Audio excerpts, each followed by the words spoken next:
loaded scap cars. We're going to use a light dumbbell for this exercise. I have a 10-pounder here, but that's even a bit too heavy for me. I would go with a 5-pounder, 8-pounder max to make sure I'm really getting full control of this exercise.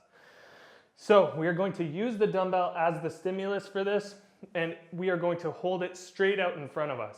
Now that is going to make it a lot more challenging for us to manage the movements of our scapula. That's exactly what we're looking for. We want that challenge. So I'm going to grab the dumbbell, I'm going to have it straight out in front of me, and then I'm going to be bringing my scapula through its entire range of motion. Now, this is a very big challenge, so what we are going to notice is we're going to have other areas trying to play around, try and help us out, and we want to avoid as much of that as possible.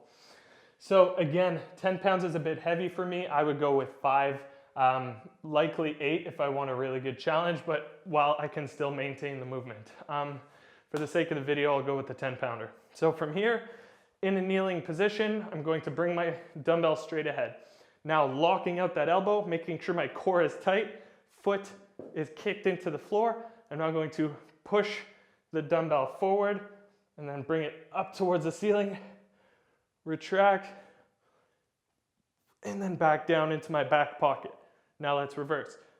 Up towards the ceiling, punch it forward, back to starting position in neutral. So again, super challenging. I'm gonna bring you through that one more time real quick. Just a couple cues here. Lock out that elbow.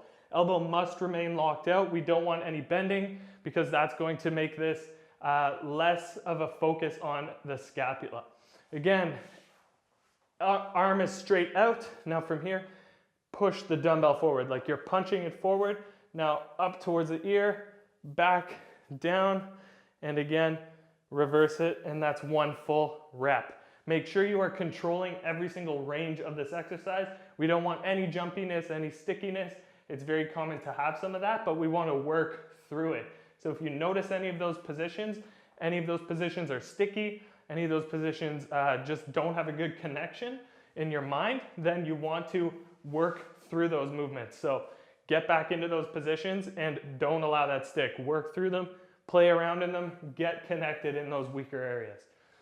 Okay, I'll go through it one more time. Arm out, elbow locked out. From here, core is tight, foot is kicked into the floor.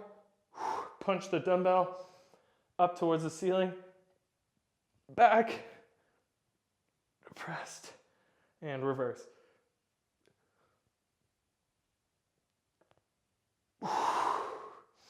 So again, full range of motion for the scapula. Find those challenging areas. This was a little bit heavy for me. I would go a bit lighter, but really focus on those areas to really make a full circle with the scapula and work as much control as you possibly can through the movement.